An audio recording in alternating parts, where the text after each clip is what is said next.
Hi, and welcome to this hill. This is where we come to hang out. This is where Winston eats grass, and where we do a lot of writing. But I just wanted to give some context about kind of the rest of the video. Yeah, we're making a zine, but I wanted to give the context to like the content of it, just because it's really personal to me, and like kind of just the overarching vibe. So this is actually the second book that I'm making. The first one was like pretty clinical, if I was to describe it. Like I did everything on InDesign, all the layout, everything was just like on the computer. And this one I want to be like full arts and crafts, just taking some cardstock, printing some stuff off the computer, and literally just like cutting, pasting, and making it with my hands.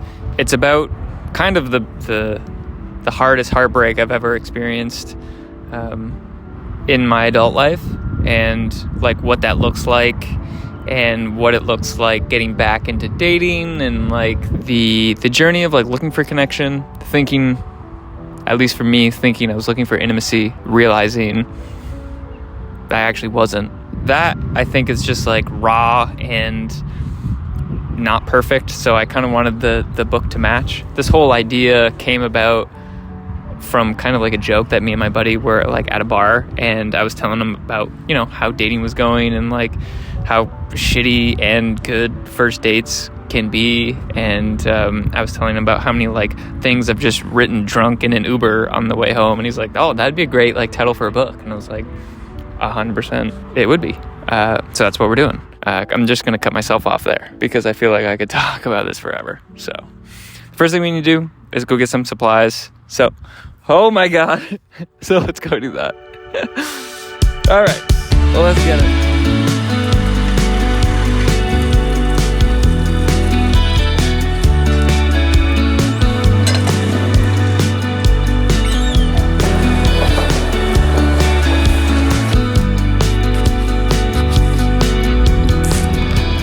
Okay, so here's the haul. We got some black cardstock, got some glue, some extra staples because we know we're gonna need it, and then I needed an eraser.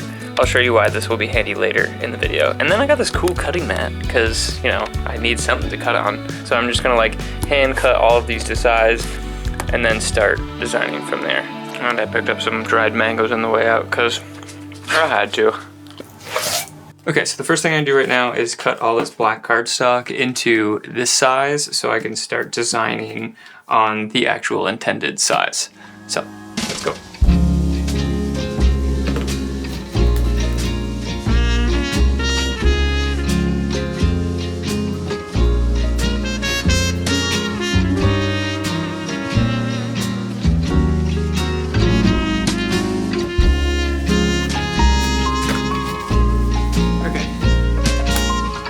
So we're done. I'm not really worried about how like shitty the edges are right now because this is just the base of this. Let's go to the next step.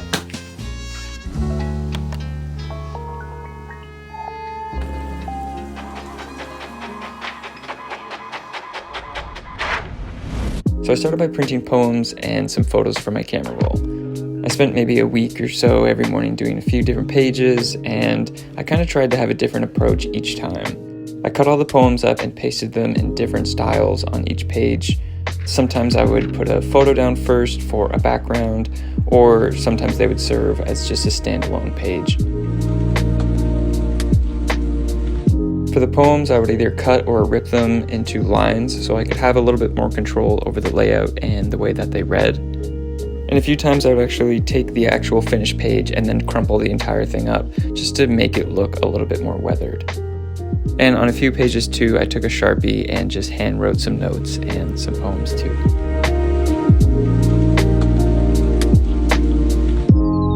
This process took a long time, but it was also really enjoyable. I think just because I got to sit with it and kind of go through each line and let everything sink in and absorb it in a little bit of a new way. I think this alone was definitely my favorite part.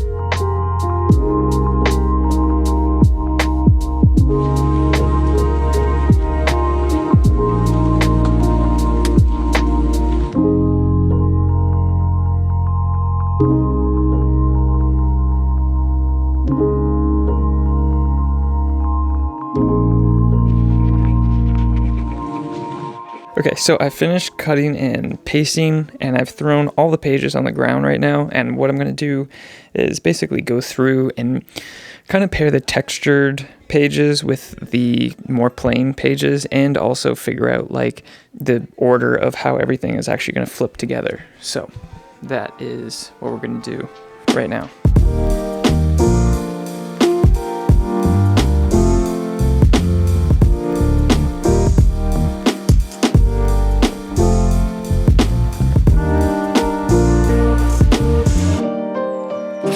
So one of the biggest like creative problems I feel like I struggle with is knowing, at least for writing, or maybe just most creative work, is like knowing when to stop. So for this project, like I keep writing notes in my phone, and then like I'll finish the poem later and be like, oh, I should add this to the zine. That was a really big problem with the first book I was doing. Like there was just no like cutoff point. Like I had to give myself like an actual date to be like, nothing else is getting added. Even if it will like make the book better, making the zine, the whole point of doing this is just to have like a small batch of work. But because I keep adding to it, I'm like, where do I stop? But I'm cutting myself off right now, going to Staples to scan everything in, and what I have is what I have, and I'm not going to, okay, that guy just cut in front of me. But so yeah, what I have is what I have, and we're just gonna go from there so we can actually finish the project, because I think it's never gonna be perfect, but you know, the fun part about it is like sharing it with people. So yeah, Staples should be nice and awkward, just standing there for like half an hour by myself, like scanning these, you know, poems into this public scanner. So yeah.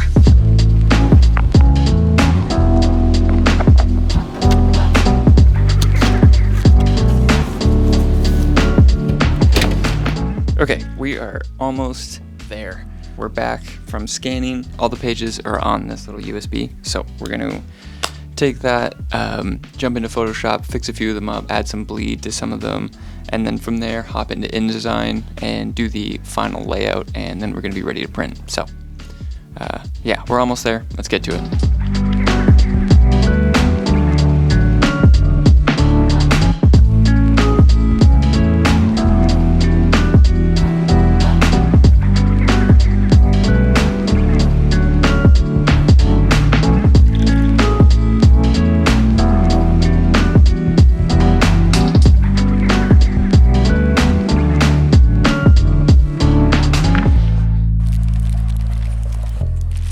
Okay, I kind of had a layout debacle this morning, and I did actually send a test print, but one thing I have learned is that your page count needs to be divisible by 4 if you're making a booklet, which is what I'm trying to do. So you can kind of see here why. So it's like 1, 2, 3, 4. Duh, Spencer. So I'm crossing my fingers that I can fold all these pages and it will create a booklet. So wish me luck. And I gotta trim off these little white stupid edges here.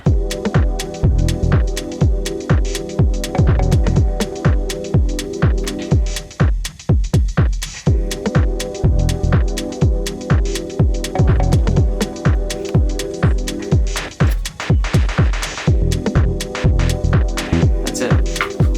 I actually did it first try. Printed it first try. Wow. I'm flabbergasted right now. Okay, this is where the eraser comes into play here.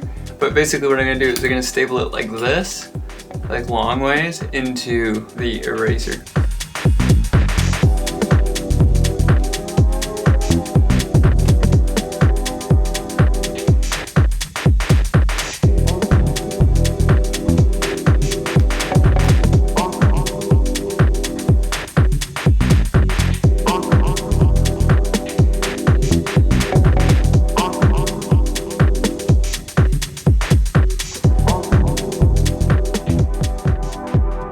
I seriously can't believe this worked. The test print went well, and this is it. This is literally the finished product. Just needs to be like cleaned up a little bit. I feel like I learned so much doing this. This was so much fun.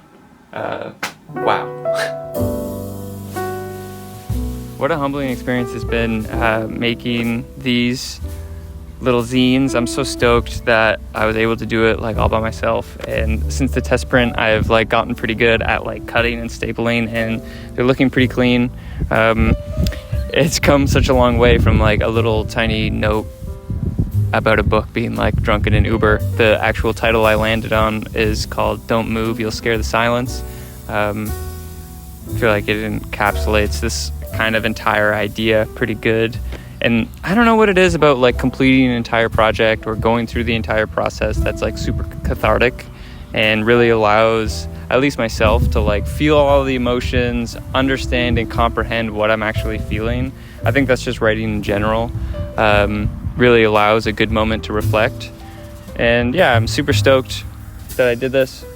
I'm stoked that you watched this. And yeah, if you want to pick one of these up for some reason, or my first book called One Way Ticket, that is a little bit more clinical, same kind of idea, matched with photos and my words in a more traditional setting of a book. I'll leave a link in the description below where you can pick up either of these things by me. So thanks for watching, and thanks for feeling through this with me. This was a fun and humbling experience. I'll leave you with one of the things I wrote in this little zine, one of the more positive ones and shorter ones, but just about being present in these feelings and these times and these dates. I've been losing time, but not losing sleep. I've had my fair share of losing belief. The quiet clock shape shifts into next week, but my body remains present, not searching for relief. For if I am here, I am free. I feel like everyone's talking about red flags in general, and I'll read one more from the zine that's like, especially on dates, that like everyone's looking for that red flag, so that is where this comes from. And I'm realizing like I hate when people explain poetry before they read poetry, and I just did that. So a funny joke and a laugh. With that, what is your toxic trait? Oh, what is my red flag? Well, every moment with you I drag her through too. Even though I'm holding your hand, I'm holding her heart apart from my body while I lean close to yours. It's okay, she's none the wiser, I'm sure. You've seen this before, where my eyes dull down before they are hid from yours. To not let you in, a continuation of the contemplation I continue within. Is this a sin burning my skin, or just red flags waving in the wind? Alright. We're just gonna chill on this hill a little bit longer. Hope you have a good day. And yeah. See you later.